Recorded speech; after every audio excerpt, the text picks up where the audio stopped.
1 2, check 1 2. Miami on the rocks. CHOPZ. Make sure you follow us on Instagram at MIA on the rocks. Follow us on YouTube. Hit that subscribe button. Today's guest got the homie DJ Killa K in here. Yo, what's up, Pop? What's up, Chops? KC, man. I've been good, man. First off, appreciate you having me. Of course, you know what I mean? Always got to start with gratitude, my boy.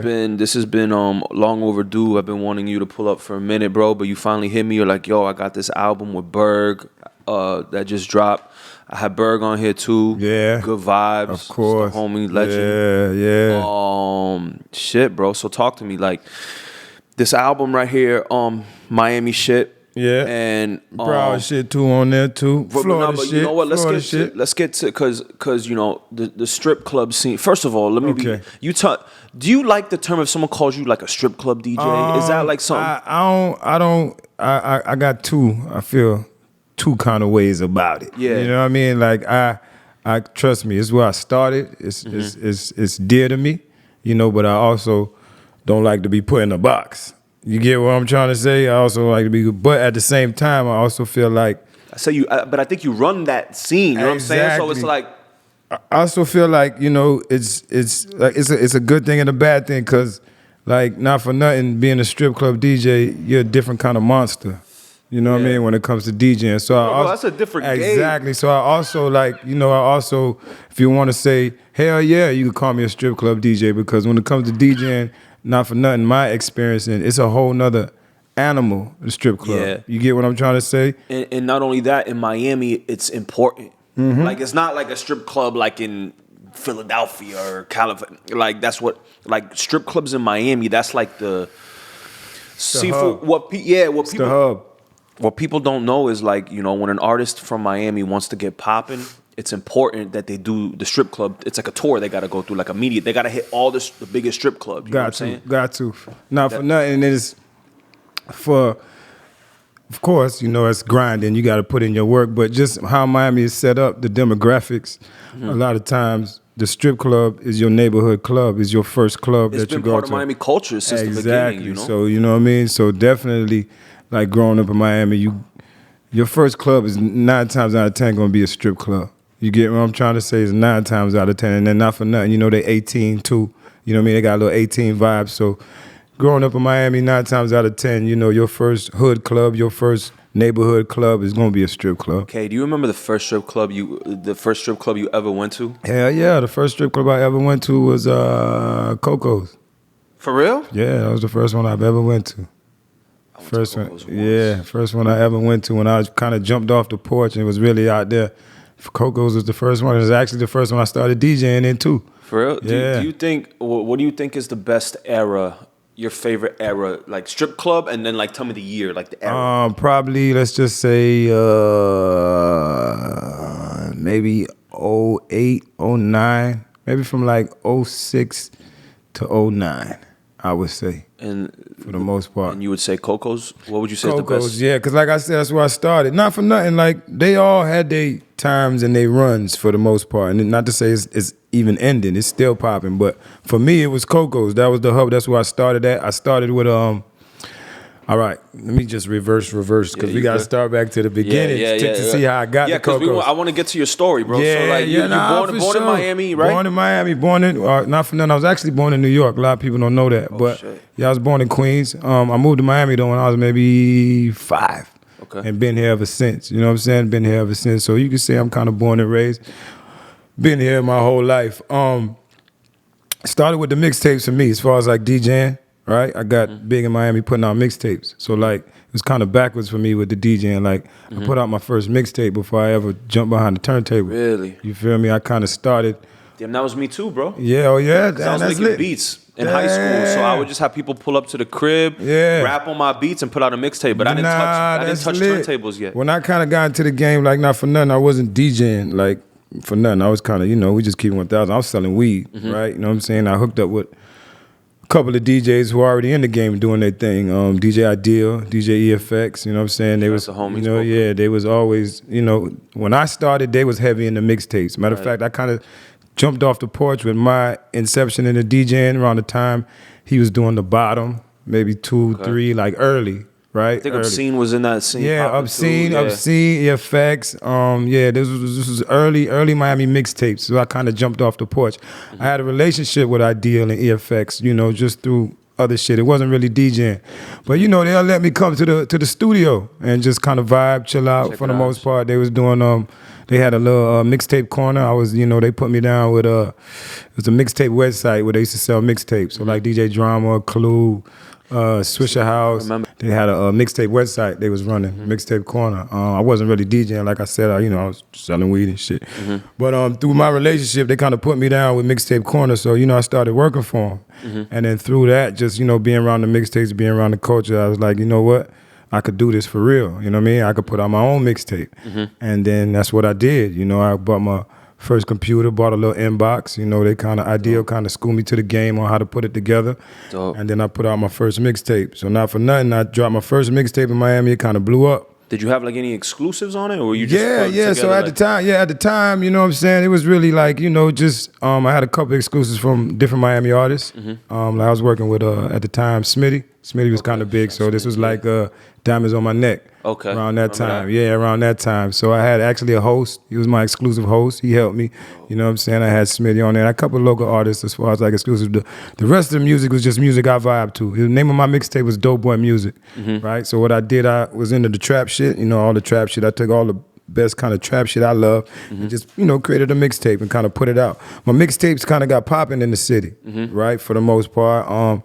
Then I kind of hooked up with a DJ coalition by the name of Street Connect DJs, who was heavy in the strip clubs. You feel me? They were shouts out to DJ Crunch One, DJ Meat.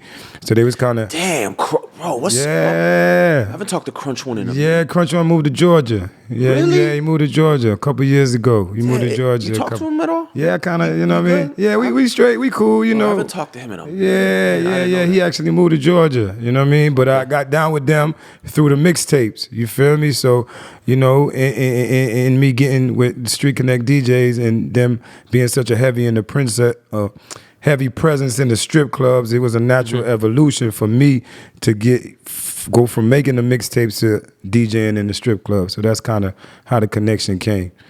Dope. Yeah. And where does the relationship with Berg come in? Because Berg, people been waiting on a project. Yeah, from Berg, right? Yeah, definitely. It's like, bro, I respect Berg so much because he don't go with like the crowd. Like he's gonna like try something, like do something different. Of course, always. And I'm glad he went to like getting a DJ to be a part of the tape, like how it should be, bro. Exactly. In a time where artists are not doing that, they don't.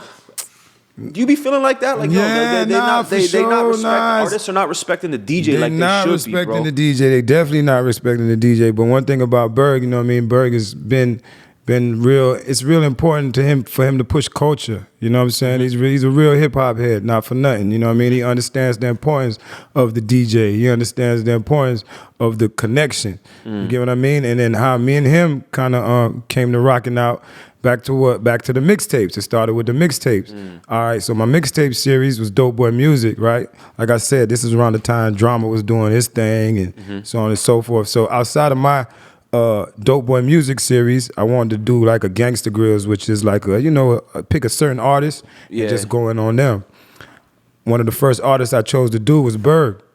Right? I didn't have no relationship with him, never met him or anything. You know what I mean? I was just a fan of his music like everybody else was in the city. I put out an unofficial mixtape on Iceberg. It was called Trap Certified. That was the name of the mixtape series. Unofficial. Boom, I put it out. All the little sites. Back then it was like Mixtape Torrent. It was like 24hourhiphop.com. Exactly. It was all the mixtape sites. I put it out there. Berg got wind of it. Right, he got wind of it, and he was like, "Damn!" He was really fucking with the mixtape. So I had my info on there.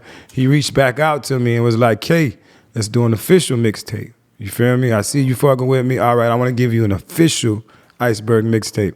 So we did that. Boom. Ended up doing Strictly for the Smokers, right? Which is one of his. His pantheon of mixtapes. This is one of his classic mixtapes. So that's how the kind of connection came. I did an unofficial mixtape. He heard it. He reached back out, and then we just locked in ever since. Bro, how do you think a DJ should build a relationship with an artist? Like, how does that work? Like, say someone wants to get cool with a Berg or get cool. Like, how does that go? The relationship between the give and take between the DJ and the artist, like how you did with Berg. Like, how did that build? So first off, I would say you gotta really be a fan of their music. You know what I'm saying? You gotta really be fucking with their music, playing their music. You know what I mean? Showing them you playing their music, showing them you really, you know what I'm saying, a fan of what they do for the most part. Mm-hmm. And then from there, you know, that right there, I would say would, you know, kind of translate into like, okay, from the artist standpoint, damn, this DJ really fucking with me. You feel me? And then work your way up, you know what I mean? But it definitely starts by playing the music. Berg, you know, I mean, playing the music. You know what it is that, bro, I'm so jaded. I'll be honest with you. I'm jaded, bro. I hate these artists, bro. I'm going to be honest with you. Like, you know what it is? I'm going to tell you, like, I've done a lot for artists, right? From risking my job on radio. From risking my job at the club where I work, what pays me, from doing a lot, you know what I'm saying? And ask me how many plaques I got. Shit. How many plaques you got, CHOPZ? Not one, Pop. Not one, B. And it's not like some shit. Of course. And it's not, I'm not here talking about like, bro, I'm like hurt from it. I don't give a fuck. You know what I'm saying? Like, but it goes to show you, like, that's just an example of just like, I'm the DJ who be going so hard for artists, bro. And it's like, bro, it's never like a give and take. You know what I'm saying? They never coming back and throwing the rope back. They never, you know what I mean? You know what I'm saying? So I'm not gonna lie, I'm like the jaded girlfriend, you know what I'm saying? Who been like, you know what I'm saying? Like, so it's like some DJ therapy right now. I get it though. I get it. And it'll make you jaded. It'll make you like, damn, you know what I mean? Fuck niggas and not really go off on them. But not for nothing. With Berg, it's just, is outside of the music, we real brothers. You get what I'm trying to say? It's like, if it was just a music relationship, it would kind of be different. But outside of the music, like, we're real brothers, you know what I mean? So for that relationship right there, like, it's bigger than music. But I get where you're coming from as far as like the relationship with the artist. Not for nothing, you know? But like, I just always took it as like, I'm gonna always get mine. And that's why I got into making music. You feel me? That's why I got into putting out music. You know what I mean? That's why, because not for nothing, as a DJ, I feel like that's gotta be your natural evolution. Right? You gotta make music, produce music. You gotta, because there's only so much we can do from the DJ booth, like from the club. Exactly. There's so much we can do. Hit a ceiling. Only so many days a week you can work. So many hours. And then even like on a spiritual level, a deeper level, we got thoughts, we got ideas, we got vibes we want to put into the universe. Oh, right, because it's from our perspective of like, we know what's missing, but like we know what'll work. I feel like artists need to listen to DJs more. Yeah, not for nothing. And what, the greatest producers, what were they first? DJs. They was always DJs. You know what I mean? Like, they was always DJs. So for a DJ, I feel like it's a natural, you gotta, you know, a lot of DJs though, that might not be their passion. So I'm not gonna say you have to, but it makes sense to naturally evolve into making music, producing music. You know what I mean? In turn, now what, you becoming an artist. You feel me saying? Like, you know, not for nothing, at the Live House too, you know what I mean? Like, you know, they teach me about royalties, and you know what I mean? This right here is, you know, distributed through Symphonic. You know what I mean? Like, it's real distribution behind this project. And these are shit we gotta learn as far as like DJs, you know what I'm saying? The way it's back to what you were saying, like with the artists, like, okay, it's all right if you get burned. They're gonna have to come back to you for some beats. They're gonna have to come back for you, you know what I'm saying? If you on your shit. So, you know what I mean? They could do what they do, but if you as a DJ on your shit, like, they always gotta come see you, It's only right we get to this like royalty bread. You know what I'm saying? Like, we needed these checks, like, because, bro, we can't be, you know what I mean? Like, we can't be out here, you know, just slaving. How do you feel about that? Like, the thought of like, when people be like, yo, you can't DJ when you're 45, when you're 40. Like, as long I used to think that when I was younger, like, yo, I gotta get to a certain point by this age. But now I'm here and I see DJs, my OGs still, like Camilo, and I see DJs that they're older, but they look good. They don't look crazy. I guess you could DJ, especially, like, they like to put, you know, ageism on it, but as far as like, if you stay tapped in to the, because you got to stay tapped into the youth. Right. You feel what I'm trying to say? It's a youth game. Exactly, especially in hip hop. Right. As long as you stay tapped into the youth, what's moving the youth, you could DJ till you 80. Yeah, and as long as you're just not looking crazy. Exactly. Like, don't try to dress too crazy. Exactly. Like, still be yourself. Still be yourself. Yeah. Because look, you look at our OG DJs. Look at I put up like DJ like Red Alert. You know what I'm saying? Right. Pioneers still out here. Yeah. DJ Premier. Pioneers. Facts. Still out here. You get what I'm trying to say? So you could do this in perpetuity, if that's how the word is. Facts. You know what I mean? If I use that right. You could DJ till you're 80. Good, though. Fuck all that. Yo, but okay, so let me ask you this: when you in your world, when you're DJing and the songs that you're playing, let me ask you this: what do you think music is missing? What would you like to see more? Like when you're DJing, like, damn, we need some of this. Like, tell me something that you think music. I say for the most part, and I don't want to get too preachy, but we definitely need more positive messages. You know what I mean? Definitely so need. You're talking lyric content. Yeah, definitely need more balance. You know what I'm saying? I think, I feel like, you think you could play like a positive shit like in the club? Like in the strip club? That's what Forever Live is. You feel me? That's what Forever Live is. That's all right. Like it's positive strip club. Yeah, you don't have to be so. But that's what I don't even want to put it. You know what I'm saying? And like I said, it's I call it that because, not for nothing, it's the life state that me and my dog was in when we was making the music. You feel me? And whatever life state you in is gonna come out in whatever you do. So you was there on the recordings of all the songs? All the songs. I picked the beats, you feel me? We got skits on there. Like for nothing, we got Uncle Al on there, nice little skit. You could, you know what I mean? Like so as far as like with the vision and everything, I was, responsible. Me and my dog Berg, we sat for about a year on this project. Yeah. And you know what I mean? It was really like well put together, well curated. Really so this is my first foray into producing, putting tracks together, putting music out. We got a lot of young live house artists on there that we introducing, Jump Boy Flex, and a lot of new production, young live house production on there. Which is you think, bro, cause at Brick, bro, Berg still be going off. I be playing the classics. Yeah, shit, bro. you gonna fuck with Sunshine, and I already which is know the what one you that's want. gonna go. Like I already know what you want. To me personally, like all of them go right. But of course, we DJs in the club. You gonna go with Sunshine, and you gonna go with Give 'Em Mo. You gonna go with High You. Okay. Right. You could go with Forever Live, the outro. You could go with all of them for the most part. Like it's high vibrational music, man. I'm trying to make music to get people get people to move, get people to dance. You know what I mean? Everything associated. That's what we need. Everything associated with vibing high. You know what I mean? I feel like you could definitely merge the two chops. Like if you could be on there saying some positive things as long as the beat is jamming. Yeah. You feel what I'm trying to say? I think a lot of times where we get a divide is like, and I hate to call them conscious or backpack or whatever, but I feel like, they focus more on the lyrics and not too much the production. Not to say they don't focus on the production, but the production that's going to get people to move. Right. You feel what I'm trying to say? The production that's going to get me people to bounce. Exactly. You know what I mean? Producers are to take a little bit of blame, bro, because y'all need to switch it up a little bit and experiment with your sound, bro. Everything can't just be 808s on a 75 BPM. You know what I'm saying? So like, I be feeling like I'm playing the same song over and over and over. Nah, facts. So if you kind of merging the two, you know what I mean? You give them good positive messages, but you also jamming, it could work. You know what I mean? It could definitely work. You know what I mean? And our city is a city of tempo, bro. Y'all need. I want to see more up-tempo music. Like we dance in this city, bro. We're not like these other cities, bro. Trust, like we dance. We got beautiful women here, good weather. Exactly. Like make some shit we could dance to, bro. High vibrational music. That's what I like to call it. You know what I'm saying? Because that's what we on. We a city of moving. We a city of energy. We a city of, you know what I mean?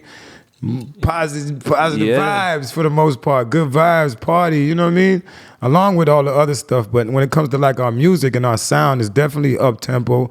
It's definitely getting you to move, you know what I mean? For the most part. Yeah. Not to put us in a box too, because it's different pockets of Miami music, but you know what I mean? But our club music for the most part, our energy music, our dancing music. We dance, bro. We're not afraid to dance. We're not afraid to dance. We're not afraid to move. And then, not for nothing, we could throw the Caribbean aspect into it too. You know what I mean? We got different nationalities that love to dance too. Yo, when I think about why why are we the only city that is like tempo? Like we're not afraid of tempo. And I think it's because we're a Caribbean melting pot. Of course. I like to say Miami is the capital of the Caribbean. Yeah. You feel me? Like we're not like, I don't look at us like another city in America. I look at us kind of like another city in the Caribbean. Like we're Haitian, Jamaican. So like the influence comes from a different cloth than what you would think Atlanta does. Exactly. I like to say, not for nothing, of course we're in the United States, but we're more the capital of the Caribbean. As opposed to a city in the United States, if that makes sense. Yeah. You know what I'm saying? Like, we're the capital of everything that goes on in South America, the Caribbean, you know what I mean? Like, we're like the Mecca, if you might want to say. Right. You know what I'm trying to say? Like, New York is up top for, you know what I mean? Right. When it comes to this part of the region, we're the capital. We're the hub. We're the capital. Everything come to Miami, all flavors, all nationalities, the work, for, you know what I mean? So on and so forth. Like, we're definitely the hub. So it's definitely an influence in our music, you know what I mean? Like, not for nothing, all these cultures that, you know, that make up Miami love to dance. Yeah. And it's fast music. Exactly. Pick one that doesn't love to dance. Yeah, exactly. I don't know. I can't pick from Jamaican, Haitian, Trini, Colombian, Cuban, Dominican. Which one don't love to dance? It's a fact. Which one don't love to dance? That's a fact. So, bro. And then, you know, it's going to spill over into the hip hop, you know what I mean? And not for nothing, you know, we started with Luke. We started with, you know what I mean, booty shaking and, you know what I mean? You're not for nothing. I don't want to keep us there, you know, because that also has the advance, but we lost some of that. We need that back. We need a piece of that back. We definitely need to preserve the culture. 100%. You feel what I'm trying to say? 100%. We also got to experiment, but the culture has to be preserved because 20 years from now, whatever, when we look back, this region, Miami, Broward, Florida, needs to have a sound, needs to have a you know what I mean? Needs to have a native sound of what we do. We don't want to get 20 years down the line and we sound like, that's why. You get what I'm trying to say? We sound like all these other cities. We sound like Detroit. We sound like Atlanta. We sound like, nah. Even if that might not be your style, because I give you an artist like, let's just say Ross. You know what I'm saying? Ross was never, if you want to say, in that way. Right. You get what I'm trying to say? He was more lyrical. He wasn't on the up-tempo. Exactly. But at the same time, he also dibbled and dabbled. Feel me? To make sure that he was on those records, right? 100%. That's gonna preserve the culture. 100%. Or preserve the sound. You get what I'm trying to say? Yeah. Which is, I mean, I wish, you know, I wish Khaled would do, you know, at least do one track that has some Miami. You could tell. Got to. Because in hip hop in general, it's just so mundane right now. It's redundant. It's the same shit. So I feel like who better than a Miami artist to hit us with some tempo and switch everything up and make them follow us. What it is, I think it's just going to take, you know, and I don't want to speak like, you know, all hopes and, you know, hopeful and wishful, but it's really just going to take, you know, one of our artists to blow with the sound, and then the sound, you know what I mean? Maybe it's like another visual to the sound. Maybe the sound, you know, because that's not for nothing. Cash Money. Let's talk about Baby them, and you know what I mean. All they did was take that New Orleans sound, Universal. Exactly. All that, back that ass up and all that. That's what they was doing in the hood in New Orleans. Universal, and then you know what I mean. Exactly. So all it's gonna take is for one of them records to kind of break through, and then okay, now they gonna go look for that producer. Oh, what's that sound? How's them if it has drums? A little TikTok dance to it and shit. Exactly. What drums are they using? What's the, you know what I mean? You know? So I feel like that's what's gonna have to happen for it to go universal. But it definitely, that sound got to be preserved because, well, you know what I mean. It's our sound. It's native to what we do down here. You know what I mean? We need it, bro.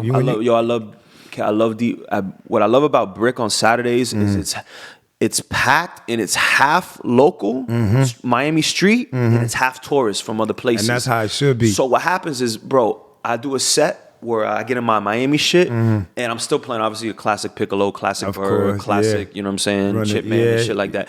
And I love how you see half the people going crazy, and then half the people looking like at these people like, yo, what the fuck is going on right now? I don't know any of this shit. I'm playing Wiggin. I'm playing. But that's how it's supposed to be. And you know what? Not for nothing, sorry to cut you off, but KC, salute to you, because you always been one of them DJs that made it an issue to play Miami music, play local shit, play. You feel what I'm trying to say? And it's not like you trying, it's really in you. You get what I'm trying to say? So on your sets, you always been one to, I got to make sure you know what I mean? And then that's how partying should be. Because when we go to these other cities, right? When I'm in Houston, I never been there, but I'm pretty sure if I go there, I'm hearing some Slim Thug. I'm hearing, you know what I mean? When I go girls come up to me, they're like, yo, can you play some Houston music, but from Houston, for example? And I'll be like, yo, if I go to Houston and ask for Miami music, they're going to look at me like I'm crazy. There you go. You know what I'm saying? So that for nothing. And then like, when you're traveling, you want to go to these spots and be in these cities and be like, yo, I heard this shit down in Miami that, you feel me? And then you went on vacation and matched the audio you were hearing. Exactly. And then when you go back to your city, this the song down there, jamming, and not for nothing. If if that song ever blows up, it's like, yeah, I remember I was down in Miami and it was, you know what I mean? That's a fact, because we go to Atlanta, we're gonna go and hear a bunch of shit we never heard in our life from Atlanta. Exactly. And they steadfast on playing their shit. So like I said, that's how it should be in a Miami club. You feel what I'm trying to say? We should be had that set, that 20, 30 minutes or whatever of all our shit. You know what I mean? So them out-of-towners know how we vibe, know what we on. You get what I mean? And then speaking to the Miami artists that are listening, like when I say like that, when he says that 20, 30 minute set, it's that up-tempo juke set that I don't like that I still have to play the classics. I don't like that but because we need new. We need new of that. Give us new of that. That's why I already know, because Berg played me one of these records and it was that vibe. You know what I'm saying? But that not for nothing too, speaking to Miami artists, it's all about evolving the sound too. You get what I'm trying to say? Because you can't be stuck with the same, you know what I mean? And you can't be playing them old 10-year, 15-year classics. So it's up to Miami artists to also evolve the sound. You get what I'm trying to say? And make sure you're making an effort to evolve the sound, you know what I mean? But there's a couple records out there. I'm gonna put you on CHOPZ, where they young niggas out there kind of evolving the sound, you know what I mean? Shouts out to GT Will. He got a big record out there called Skate Zone. Oh yes, he on the album, you know what I'm saying? You know, Mike Smith got another record out there kind of doing this thing. Mike Smith keeping the shit alive. You feel me? He got a record out there kind of, you know, preserving the sound and you know, it is what it is. I gotta give City Girl props, because they preserve the shit too. They do those up-tempo shits that you know, they may not catch nationally, but I appreciate them for doing that, bro. got to, man, because it's our sound and it definitely got to be preserved. 20 years from now, you know what I mean? We don't want to look back and be like, damn, what we sound like? Yeah. You feel me? What's Miami? What's Dade County? What's Broward County? What's Florida sound like, you know? That's a fact. Yeah. But, damn, dog, who's this on the cover, though? All right, so yeah, that's you know, I had to pay for that though. But shouts out to she a model. Shouts out to why do you have to say that, K? You could have gave me like a story, some ill shit. Nah, bro. This chick I flew in from Jamaica. Nah, that's my homegirl. Actually, you know, we actually got cool after that. But yeah, she's a model. Her name is Peach So Fine on Instagram. She's actually in the video. You know, me and Berg got a video for the first record off Forever Live. So you can go check the video. She's in the video. So I figured it came out already? Yeah, it's out. It's out on YouTube right now. You know what I'm saying? You go check that out. And I figured I just, you know, keep a cohesive kind of vibe. So I used her. Dope. You know what I mean? And I'm definitely, you know, like I said, high vibrational music, even on down to the cover. You know what I mean? I was going to say, it gives me like 2 Live Crew vibes. Exactly. So I wanted to do that. See, damn, you the Casey, that's why I fuck with you, though. I wanted to do my version of that. You feel me? I'm on my high vibrational shit, you know what I mean? Eating healthy, working out, so on and so forth, you feel me? But I still wanted to keep the essence of that on the beach 2 Live vibe, you know what I mean? As far as like being a DJ and my foray in the DJ. So I just kind of spent it, and you see me, I'm on there with a baddie eating fruit, you know what I'm saying? You know what I mean? Talk about it, talk your shit. Yeah, so it's crazy that you caught on to that, Casey, because that's what I was going for, you know what I mean? That's why you a real one, my boy. That's dope. That's right, K. I always see you in the gym, bro. Yeah, shit, for nothing. I'm a certified personal trainer. Certified personal trainer. Talk your shit. I feel like, bro, there's not, I mean, I like it, but there's not a lot of DJs that are like on their health shit, bro. Because with our lifestyle, you gotta be. I feel like there's not a lot of us, bro. Not for nothing. Casey, I was going so hard, I gave up the drinking. You know what I'm saying? I gave up the drinking. Like, I don't even drink no more. You get what I mean? I don't even. Bro. I did it for a month and I was fucking I gave up the liquor. You know what I mean? Because not for nothing, like, in our profession, especially when you're going hard 7 days a week, like, you're in a year or two become an alcoholic. Yeah, you know what I'm trying to say? It'll catch up to you for nothing. So I kind of gave it up. But definitely health is if not the most important thing in our industry and what we do, because not for nothing, let's just think the hours of the night with DJing, right? It's not natural for the human body. It's not natural for the human body. And then if you go to eat what you eating, 9 times out of 10, it's some fried shit. Exactly. Like, your circadian rhythm all fucked up. Now you're not sleeping good because you just ate some fried shit. Now you're waking up with the ill bags under your eyes. Right. And now heartburn. Yeah. Because your stomach is actually closed. And if that's the case, you better take your ass right to the gym. Yeah, exactly. But a lot of people not. They watching Netflix and shit. So they got their blinds still closed. It's 3 p.m. The sun is out, but the blinds are closed. They in like a dungeon in their crib. Yeah. So if you're not out here drinking water, if you're not out here working out, you know what I mean? Like, like back to what we were saying in the beginning, you could if you on your shit, you could DJ up until you like 60. You know what I'm saying? It's like another job just to maintain yourself. Exactly. So in that same breath, you want to keep your body to the highest capacity. Just like I treat this shit like an athlete, how an athlete would train. Bro, that's crazy. You said, bro, I literally said this the other day. I told my homeboy who's a DJ who's struggling with his weight. I told him, yo, I'm only a DJ at night. During the day, I played ball in high school. Like in my mind, I'm an athlete. I played ball in high school too. I'm an athlete in my mind. During the day, I got gym shorts. Like I'm just moving. Like, and then I turn into a DJ at night. I'm not one of these DJs during the day going through my music, like doing all that. Nah, bro. Like I'm not doing all that shit, Definitely not. And that's how I got into the personal training, because outside of DJing, like I played ball in high school. I was in the gym every day too. You feel what I'm saying? Yeah, I played for Sunset. Basketball or football? Basketball. I played basketball, you know what I mean? Shouts out to Miami Sunset down there in Kendall. You was a guard, right? Yeah, point guard, you know what I mean? Started varsity, 10th grade, 11th grade, 12th grade. I was doing my thing. You feel me? Shouts out to... as long I play on Tuesdays, as long as I can still dunk, I'm not... The day that I can't dunk is when aging starts for me, bro. Bro, I'm, 34 years old, and I can still yam it. Barely, I'm not gonna lie to you. Okay, barely. As long as you can still get up there, my boy be calling it a power layup. I'll be like, yo, suck my dick. That shit was... As long as you can still get up there, smack a little backboard too, you good, my boy. Yeah. You good. So, you know, it's definitely real important, man, if you want to prolong your DJ life, you know what I mean? Because not for nothing, we're in the worst of environments when it comes in. But between the liquor and the food, and it's dark, and it's night, and it's nighttime, and it's smoky clubs. It's like a sci-fi movie. Smoky clubs, you know what I'm saying? So if you're not out during the day, keeping your shit in shape, like, you know, it's gonna take a toll on you. Not it can, it will for the most part. And then if it wasn't for the gym, I would lose my mind. And then not for nothing, think about DJing. What we doing? 4 to 8 hours, we just standing, we sitting. Like, no movement, no real, you know what I'm saying? I be stretching. You be stretching? Yeah. Stretch sessions in, bro. I be in the booth doing push-ups sometimes, man. I be on my shit. Dumbbells to the booth? Like, on my shit. If it's on a slow day, I do some push-ups, bro. Get right, man. Bro, you know, when I graduated high school and I stopped playing ball, it was the first time in my life where I was like, oh shit, I don't gotta play ball. I chilled, and it was the first time in my life that I got fat. And I saw that the way I get fat, it looks like I'm pregnant. I only carry weight in my stomach. I look like one. Not for nothing. So I saw that and I was like, bro, never again. And I've never missed more than 2 weeks in the gym my whole life since that time. Since I was 21. And I'm glad you caught that, my boy. Because I like pussy, bro. Yeah. I'm gonna be honest with you, K. I like women. You know what I'm saying? Like I do this shit because I like women, bro. Like it's cool to help shit and all that, but I want women to like me, bro, and I gotta look like a whatever is your motivation, right? Whatever it is your motivation to get in there, goddamn it, because it's like it's not for nothing, man. It's the most important. Like before anything, health should supersede anything you do in your life. Your workout should be the first thing on your schedule, and then everything else after that. I'm gonna get deeper than that too. If you're not working out and maintaining your physicality, you're being disrespectful to God. Facts. Straight up. Come on, man. This temple, as a man, you have to be war ready. Your physicality gotta be on point at all times. This temple that you're blessed with, this is the best machine ever created on the planet Earth. You feel me? This is the best. No man could ever recreate this body that we have. You feel me?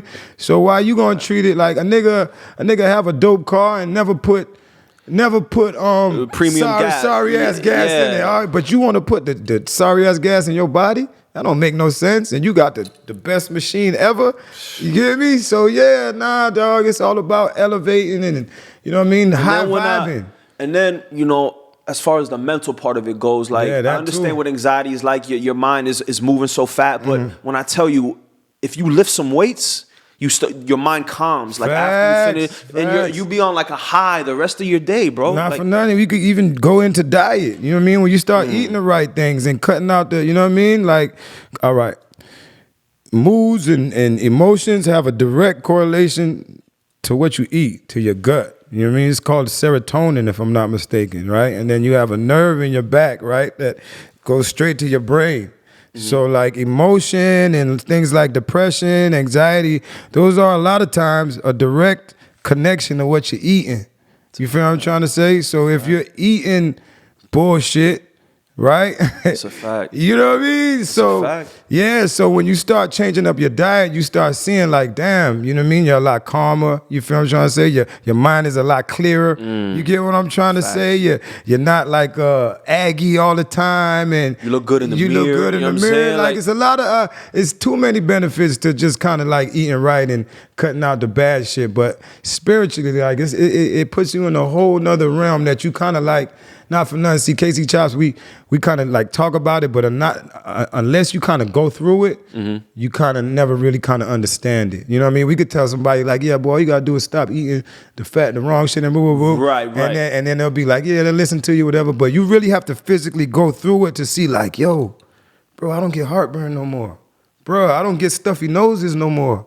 You get what I'm trying to say? Yeah, you don't get sick no more. Exactly. Yeah, you really got to kind of go through it and to see the real benefits. You know what I mean? But I be trying to. Oh man, I mean, I guess it's just tough, because you can't. Like I've had so many friends that I just try to help, but it's like you can't make them want it for themselves. Nah, they like, gotta. They kind of got to go through it, or you just got to be the example. Like for me, I try to be an example. That's why I'm always posting my workouts. I see you positive warrior shit. I had a dude get on my page. He was like, "Damn, I didn't even know you DJ. You post so much training. You feel me?" But not for nothing. Like for me, that's real important. That's part of the brand. Exactly, that's real important because I want to show people that I could DJ 8 hours a day at night and still get up in the morning and go do it. So there's no excuse for you. Talk your shit. You get what I'm trying to say? There's no excuse for you to not be able to, you know what I mean, DJ or whatever it is you do and get up in the morning and go work out. Like maintain your physical. Yeah, got to. Bro, I read a quote and this was so hard. It said,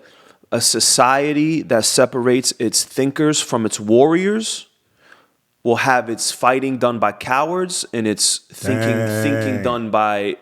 It'll have its thinking done by cowards and its fighting done by fools. Nah, that's so what I'm saying shit. is that's bars right there, kid. Because like we either got the brolic motherfuckers in the gym that got their physicality but they're stupid in the mind, or you got the skinny smart motherfuckers but got no physicality. They're cowards. Nah. So now we got the smart motherfuckers but they're cowards. So they make whatever decision. But then you got the fighters, but they're fools. Like they can't. It's the combination of both. You gotta have both. It's the combination of both. Gotta be a thinker and a fighter. Not for nothing. What we'll look at, these head of these corporations, and I don't want to call them names, but dudes like Bill Gates and all that.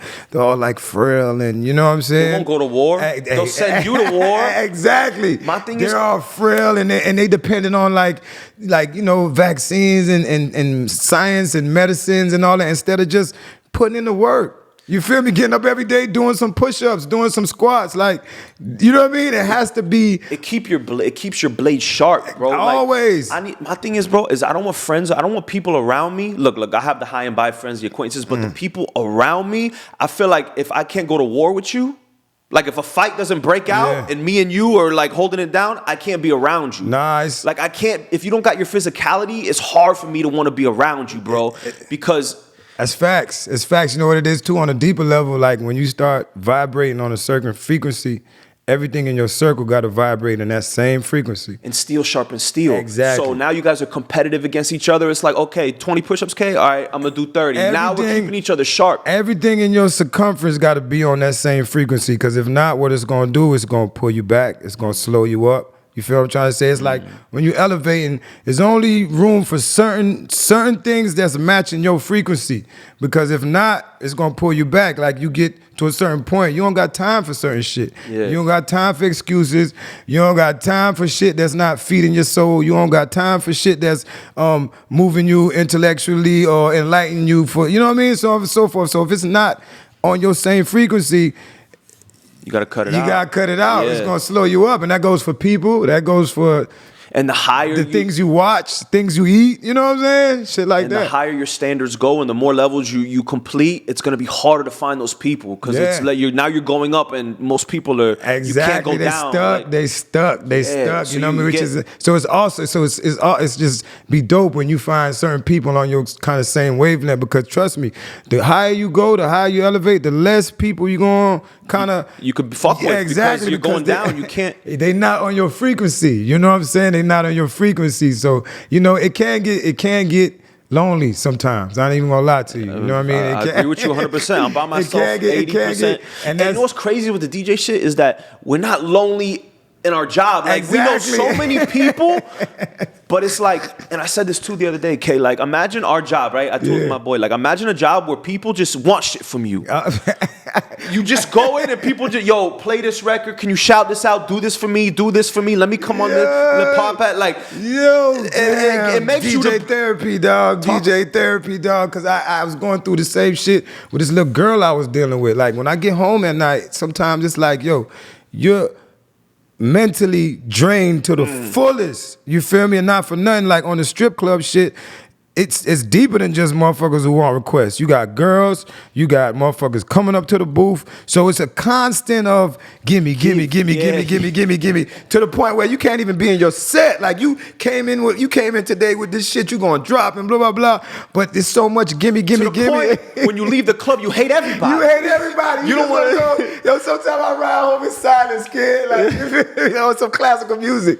Cause it be to the point it's like, yo, you're mentally drained for how much you giving all day on the shift. Which you know is why we gotta be by ourselves, and then I gotta go back in my cocoon and like recharge my battery and talk to nobody, bro. Nobody. People don't understand that shit, bro. They don't, my boy. They don't. There's definitely some DJ therapy, but yeah, that's what it is, man. But you get used to it. You know what I mean? Like at least for me, like, you know what I mean. I'm already. What is your Let's go over the specifics of your workouts and your diet. Like, what's your vibe? All right, so now for mine, we'll start with the workouts. All right, so like I said, I'm a certified personal trainer. All right, so I give you. How many days a week you in the gym? I'm in the 4 days a week now because I'm DJing the other 3-4 days out the week. You know what I mean? And then I DJ a day shift, so I can't really be in there. You know, when I get out the gym closed, for the most part. But when it comes to training, like like I said, I'm a certified personal trainer. I kind of focus on total body workouts. Right, because if you, I'm gonna give you some trainer science, right, for your listeners and stuff like that. So now for me, give you some trainer science. You got bodybuilding and you got functional training. It's two different things. All right, bodybuilding is, going in the mirror and kind of focusing on one body part. That's bodybuilding. If you're not into working out or into training, you'll follow a bodybuilder. So you'll go right behind a bodybuilder who has cut up his whole body and is just kind of isolating certain muscles to get bigger and think that's for you, right? But nah, regular everyday people, right, need to focus more on functional training. What's functional training? Your body moves 7 ways, right? Most people go in the gym and what do? Push and pull. They barely even get a squat. You feel me? They always pushing and pulling. But there's 7 ways your body moves. You got to push, you got to pull, you got to squat, you got to bend, you got to twist, you got to lunge, and then you got to run, walk, or jog, right? So when it comes to creating a workout, a total full body workout, right, you got to incorporate at least 5 of the 7 into your workout. So your workouts are more functional, full body vibes. Full body functional. I'm gonna tell you why they kind of have to be like that, right? Now, for nothing, your body and your muscles outside of the gym are never isolated, right? You're never in a position to whereas you're in a knee extension. Or you're just like doing a bicep curl. Or you're under, exactly. Yeah. In life, you're never in these positions, right? Your muscles are always working together, you know what I mean, in unison. Right. So when it comes to training, you want to train like that. Your training is like real life movements. Exactly. Yeah. You're training to be a stronger person outside of the gym.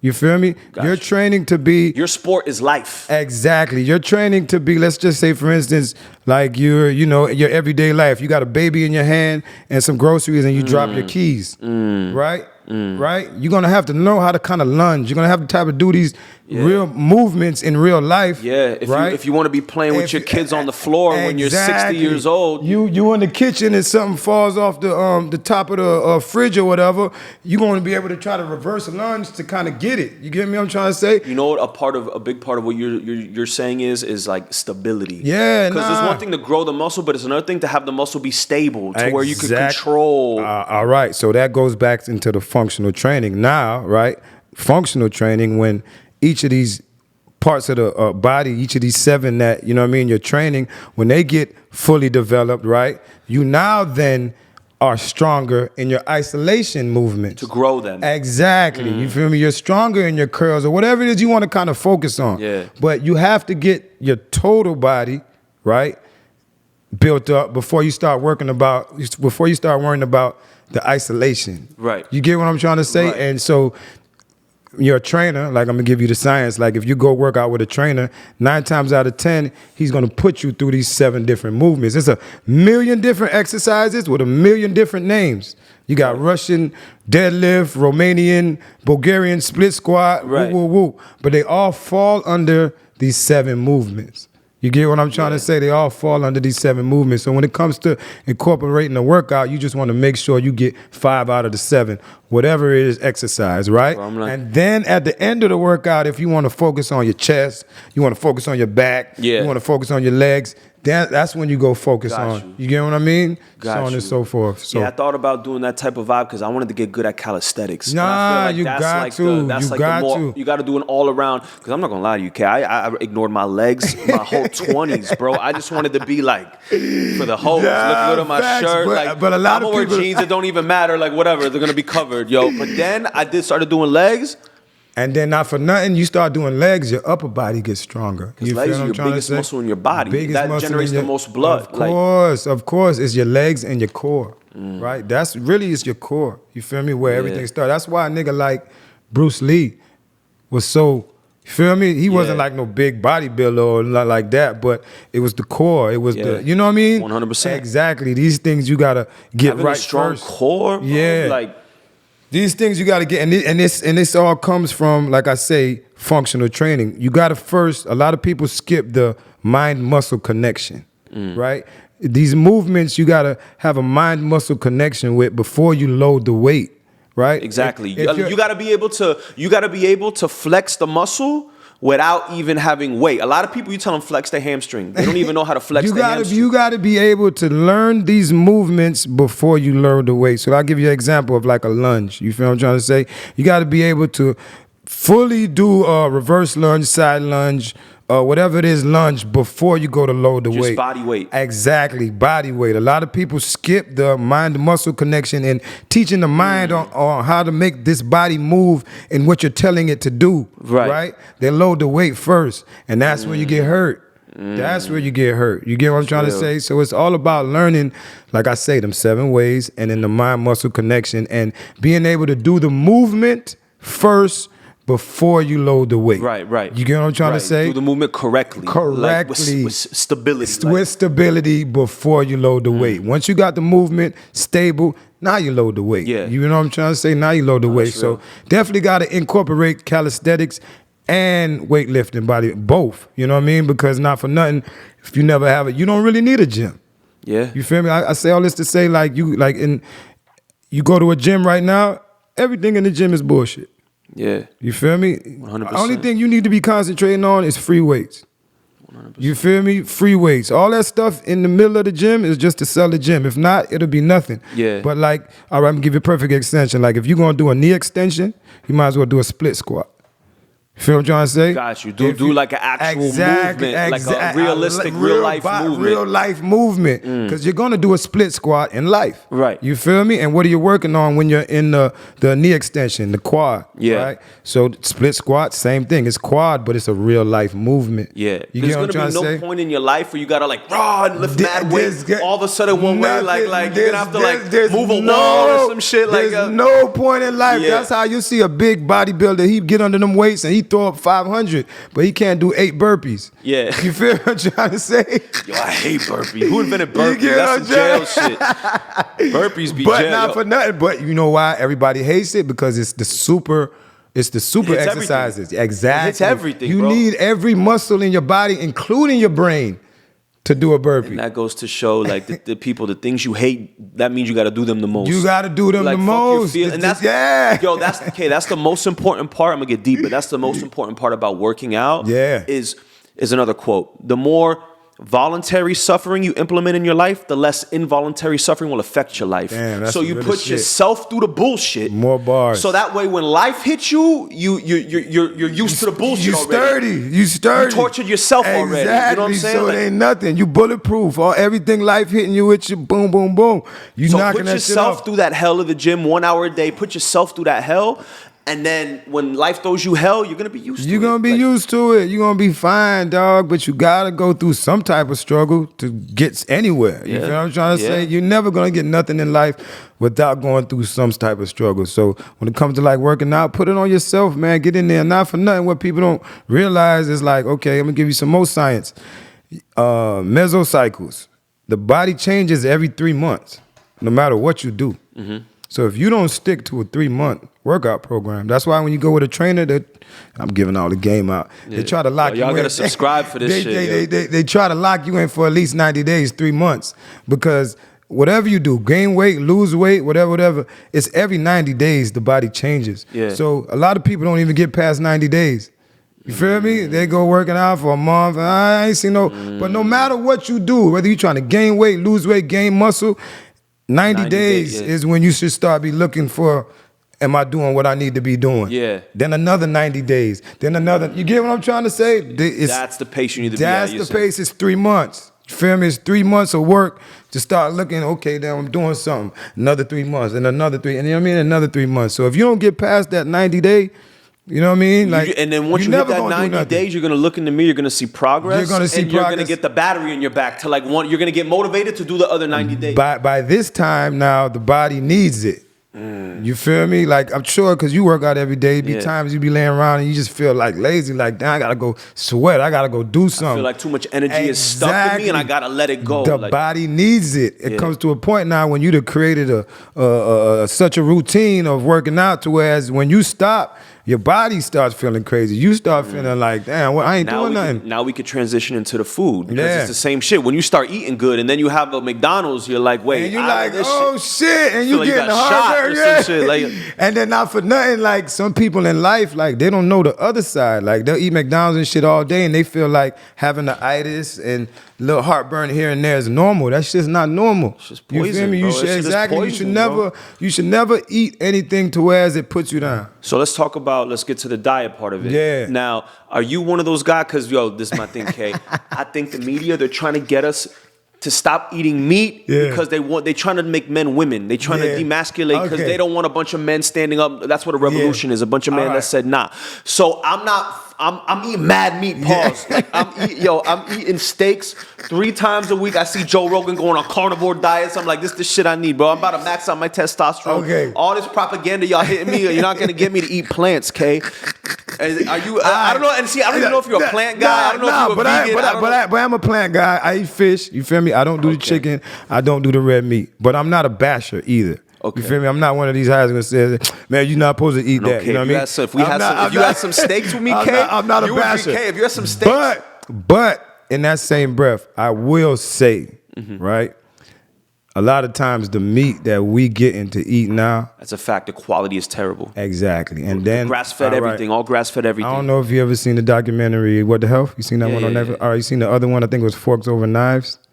That's another one you got to watch. Okay. All right, so let's just say, all right. When it comes to the United States, right, they're leading in Don't turn me off from meat, bro. You about to shit on meat? Don't do that. I'm not going to shit on meat. We let shit on steak. Don't do that. I'm getting a steak tomorrow. I'm not going to shit on steak. I'm going to give you the game. I'm going to give you the game right now, nigga. Like I said, I'm not a basher, dog. I'm going to give you the game. All right, America, right, they're the leading in heart disease, so on and so forth, right? And then you go over there like China, right? They also eat meat too, but why are they not? Right? Why are they? Because they're not eating bread and calories and fried shit with the meat. If you just eat meat with vegetables, all that bullshit that happens to Americans is not going to happen. That too.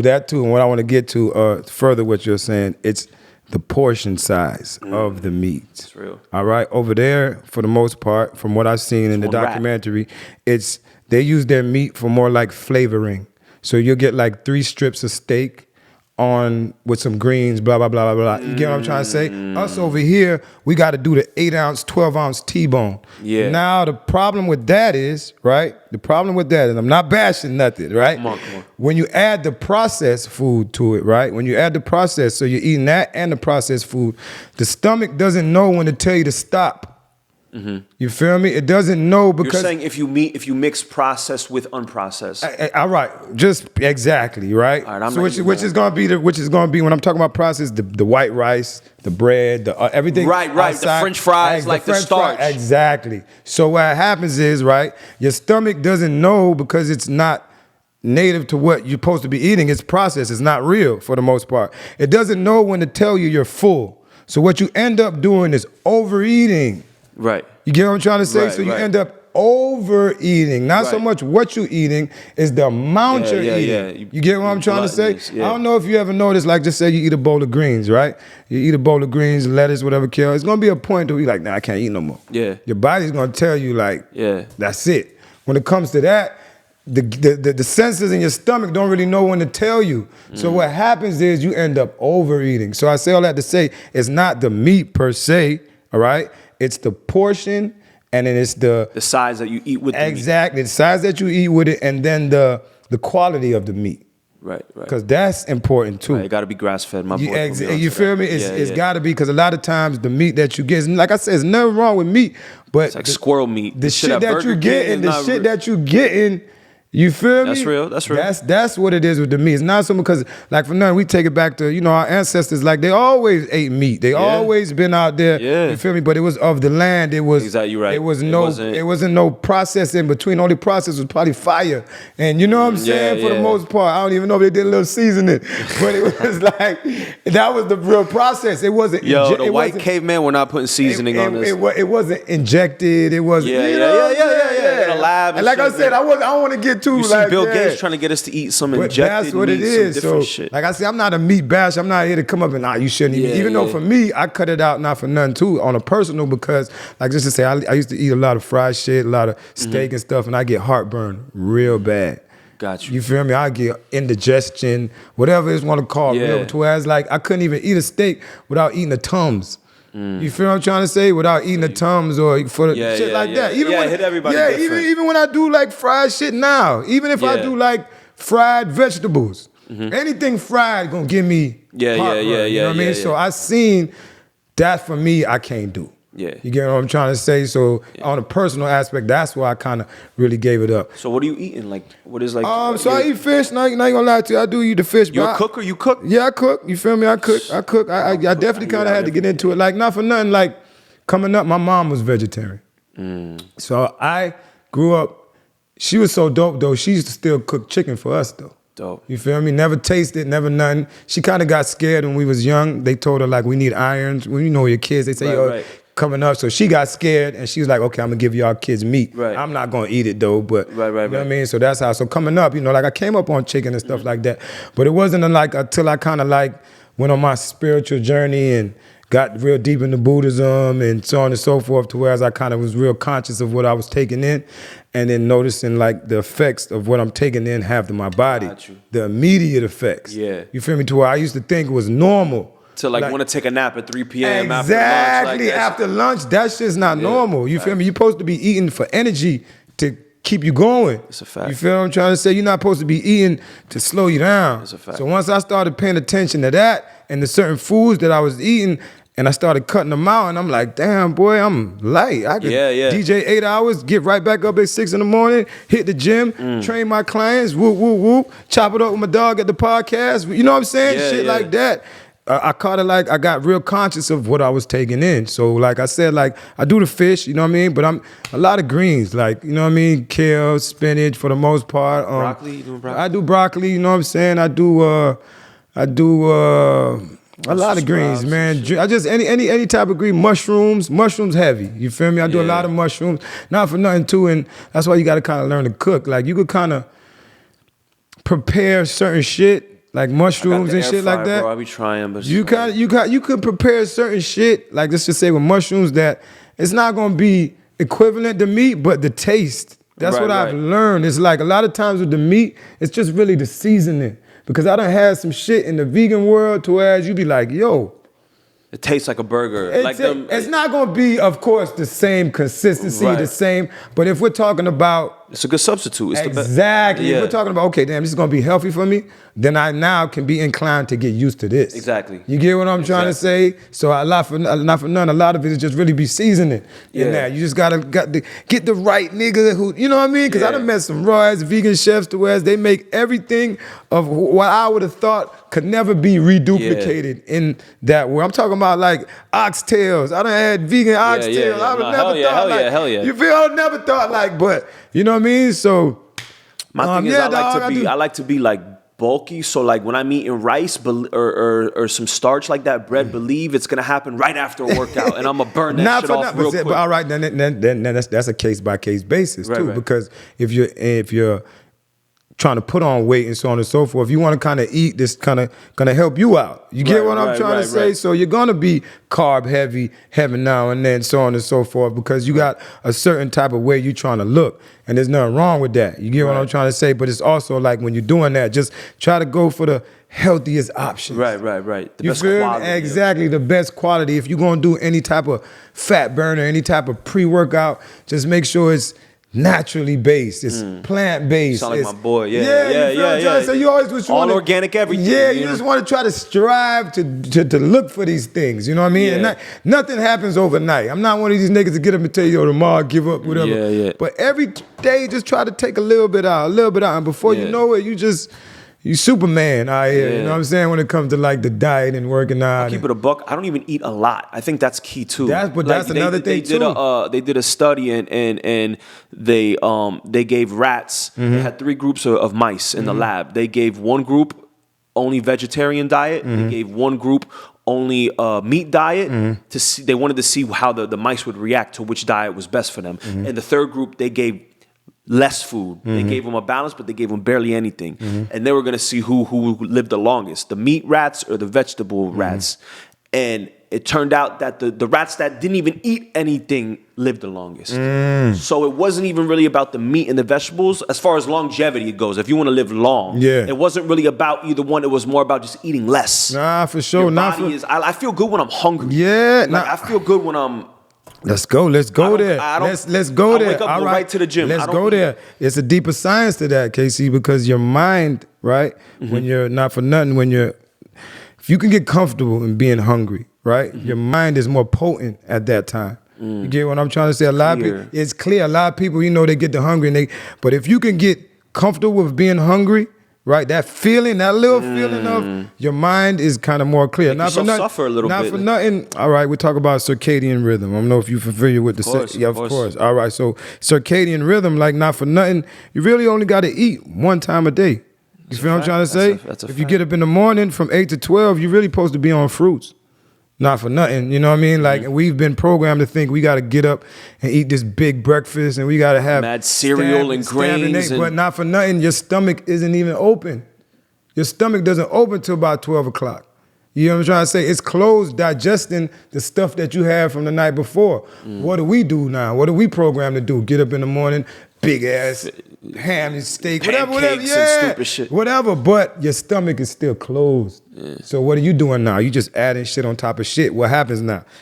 Indigestion shit get caught in the shit. gut. Shit get caught in the gut. You get the old Gucci man belly, so on and so forth. You feel me? A lot of people not even fat. They just got a detox of shit just sitting in the intestines. You feel me? Just sitting in the intestines, because if you're not, privy or up on your circadian rhythm, like after 8, 9 o'clock, it's really only supposed to be greens. Yeah. Right? Because your stomach's closed. What do we do now? We got 24 hours, fried shit, 3 in the morning, blah, blah, blah. So you putting all this bullshit stress on your body, and your stomach ain't even open. Yep. And we're not, and by no means are we perfect. So, but what's good is that when you do a high intensity workout for an hour, you're burning the rest of the day. Exactly. So what happens is if you eat the bullshit, it's gone. You're burning it quick because we gotta incorporate exercise into that with the eating. It's go hand in hand. Exactly. Nutrition to go hand in hand. So on top of if you eating the bullshit and you're not exercising, boom, you fucked up. You could get away with eating the bullshit and working out because you're gonna get in that motherfucker and you're gonna burn it out. You know what I mean? Right. All the like heartburn and stuff, that's just subjective to certain people because some people could eat certain, they got stomachs of iron. It don't fuck with them. But it go hand in hand. You feel what I'm trying to say? It definitely go hand in hand if you not eating right. You know what I'm saying? Like it's gonna be shit fucked up out there. Shit, you got deep. We got deep. Dr. Sebi shit. Nah. Speaking of Dr. Sebi shit, I knew Dr. Sebi personally. Like not for nothing. For real? That's why I'm so heavy on my health kick. Yeah, like That's okay, dope. give you a backstory. His son, right? You can Google him. You know what I mean? Who Where's actually? he from? All right, so Dr. Sebi is actually from, if I want to say, damn, I don't want to be wrong, right? I don't want to be wrong. I'ma just know where I met Dr. Sebi at, right? Yeah, they were living in Puerto Rico. Okay. Right? Moved to Miami, right? He lived down the street from me. I used to live in Kendall when I was going to Sunset. So he lived down the street. He had a son by the name of Sasa, who actually went to my same school, playing on the same basketball team, who is actually running the Fig Tree now, not in Dr. Sebi's passing. Right. That's like my homeboy to this day. Wow. Like my dog, like I FaceTime him right now, you know what I'm saying? That's crazy. So like coming up, I'm gonna give you a funny story. He was always vegetarian, right? Like, okay, coming up, like we knew about his father. It was just Sasa's dad. He used to tell us stories like, my dad just came back from Michael Jackson, Eddie Murphy. He has the cure for AIDS, whoop, whoop, whoop. And you got to remember, I'm in high school, 90s, you know what I mean? And come on, bro, get out of here. Cure for AIDS? But he's telling us this back then. Like, my dad can really cure AIDS. My dad, you know what I mean? But we not on that at that time. We basketball bitches. Whatever, Si. Yeah, whatever, nigga, whatever. But I always knew him being my good friend, like, because they always had the Fig Tree. They were always selling herbs from back then, right? And I knew this shit had to be working because my partner, like, his lights wasn't getting cut off. Like, you know what I'm saying? I knew whatever they were selling was work because my dog is okay. Like, you know what I mean? Sebi used to come through in the Range Rover and so on and so forth, you know what I mean? So I knew Sebi personally. Remember I told you my mom was vegan too. Boom. Me and Sock clicked up from being on the basketball team. We got best friends, so I ended up going to his house, meeting his dad, Dr. Sebi, and we kicking it or whatever. But back then, we wasn't on that. We wasn't like, damn, we wasn't believing it at the time, whatever. It was just whatever. But I mean, with jits, you don't care about that shit when you're jits. Long story short story long, I ended up telling Dr. Sebi my mom was vegan or vegetarian too. She's like, yeah, so tell her to come by. She ended up going over there and they became best friends. You feel me? They became best friends. So not for nothing, Dr. Sebi has been a part of my childhood, like growing up. He was like I'm gonna keep it 1,000. That's my boy. Yeah, kind of like a doctor. You could just hit up. He's a heavy smoker, right? His son ain't smoke. I used to go get the weed for him. Oh shit. You feel what I'm trying to say? Because I was a real, you know what I mean, back then. So like I was locked in like that. But from them times, we was learning about sea moss. We was learning about the importance of ginger. We was learning about the importance. You was on kale before it was hot out here. We was on it early. You feel me? Because you could Google him, man. His name is Sasa Bowman. You know what I mean? He runs the Fig Tree out of New York. They're actually out of Brooklyn right now. Because you got to remember too. All right, and I want to just make sure we clarify this. He had a lot of different kids. You feel me? He had a lot of different kids, and then a lot of kids kind of like took the name and took the products and did what they did with it. But the real official is out of Brooklyn, the Fig Tree, run by Sasa, which is my homeboy who I grew up with. So yeah, dog, I knew Sebi personally, man. Like, that was my real homeboy. So when it comes to like health and shit like that, like, I'm really tied in. Like, it's not just a real facade for me. It's like really, like, it's really engraved, and not for nothing too. I'm Jamaican. I grew up around Rastas, and so it's real, you know what I mean? It's real dear to me as far as like, well, you know, the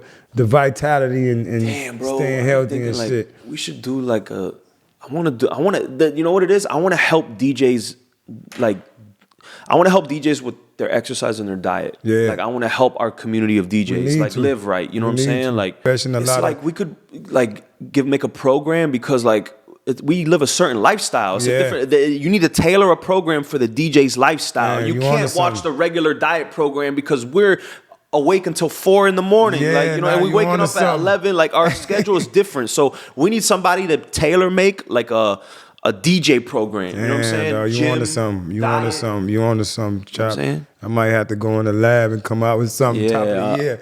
Cause I've been like, as far as like with my training, cause I haven't really put out like if you want to say like you want me like an exercise 6-week plan, 8-week plan. Like I haven't really did that, but that'll be a good, for me at least, to merge the two, the DJ and to just come out with a DJ workout plan. You feel what I'm trying to say? Like a lifestyle plan, not even just workout. Diet, everything like for the DJ. DJs. Does the meal prep company? Maybe you could do like a wholesale type thing. We gotta talk about that. We definitely gotta talk about that because when it comes to like training and putting together workouts, I do that all day. You feel me? I've been certified since what we had 2022. I got certified 2018. So I've been 5-6 years certified personal trainer. I mean, I worked at everyone, LA Fitness, Crunch, 25 Fitness, you name it. Where you like to go? Well, right now I'm at Blink in Miramar. It's a nice little small gym. I know out here they got Equinox. So I like my gyms to be grimy. I need my gym, I need my gyms to be I joined this boxing gym during the pandemic. Yeah. It's like rusty weights and shit. Like I need my shit to be grimy. I need to put on like some Mob Deep, like and just feel like I'm in there like like going crazy. Yeah, I don't like these nice gyms with the towels and the fucking juice, Jamba Juice inside that shit. Yeah, bro. I work out this little gym over there in Miramar, but I like it though because you get the full gym, that's you want to say everything a full gym has, but it's a smaller gym. So it's really we be having like all this dope equipment to ourselves because not too many people really go there. But yeah, that's where I'm at with it. But I done worked at all of them for the most part when it comes to training. You know? Yo, you be speaking from just DJ lifestyle. I'm starting to notice this now, but like when the time changes, like right now, when the shit different, do you move a little different? Because I'm learning now that like when this time shit happens, I gotta move different. Yeah, nah. Like with like, you know, the way the sun goes down mad early now. Yeah, like, it's not because you gotta remember too. All of us are. There's no separation. We're inclined like with the moon and like back to circadian rhythm. You get what I'm trying to say? During this schedule, I go right to the sun when I wake up. That's what I learned. Like, because now we have short daylight. So now your body needs the sun. So for me, like when it goes down at 8, the other time of the year, I could be more chill. I go outside when I go outside. But now my shit is like I get up, go right outside. Go right outside, man. Do something in the sun, definitely. Because the sun is, you know, the battery in your back, not for nothing. You know what I mean? The sun is everything. You definitely gotta.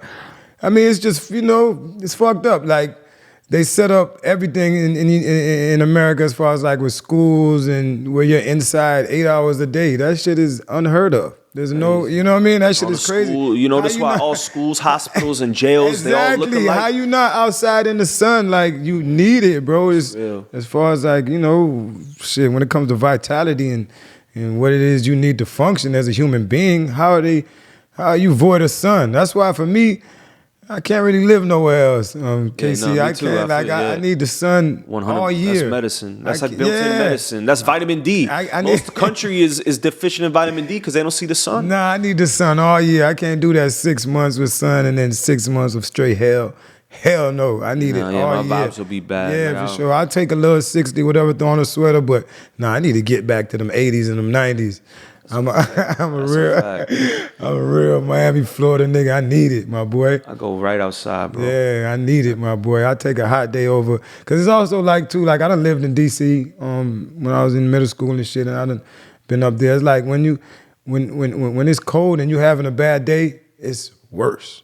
Let's just say like, all right, down here in Miami, shit always shining, sun always shining. You having a bad day, you got $20 in your pocket.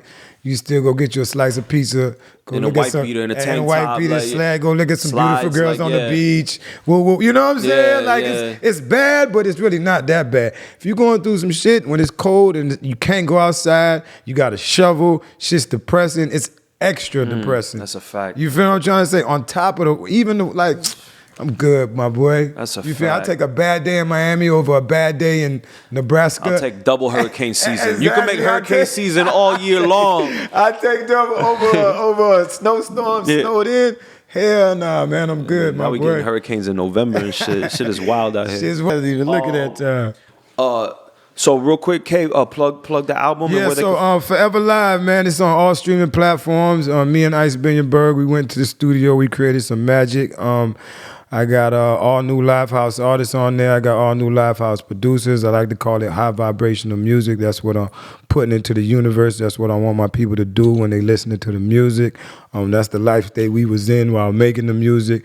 It's 11 bangers. I know you hear everybody get up on here and say all that shit jam, but I swear to God, from the top to bottom, you're not gonna skip. Definitely you know what I'm saying? You're not gonna skip from the production to what, you know what I mean, them artists is on there talking about. It's definitely high vibrational. I'm definitely putting these positive vibes into the universe, man. That's what I'm trying to do with Forever Live, man. So shouts out to Ice Billion Berg.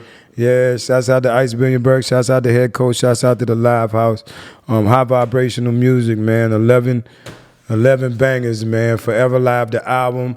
I jumped into producing. It's not stopping from here either. You feel me? It's project after project after project. You feel me? I'm getting royalties now. Talk about it. Showing me the split, showing me how shit go with distribution, so on and so forth. So, you know, I jumped into a nice little A&R position at the Live House. So, yeah, this is the jump off, man. Forever Live is my project. This is my fruition into making this music, man. DJs, go spin that. Let me know if you could blast it to me so I could blast it to all the DJs. Man, you know what I mean? Like, of course, I'm gonna send it your way, Chops. I'm gonna send it your way. Right now, it's on all streaming platforms.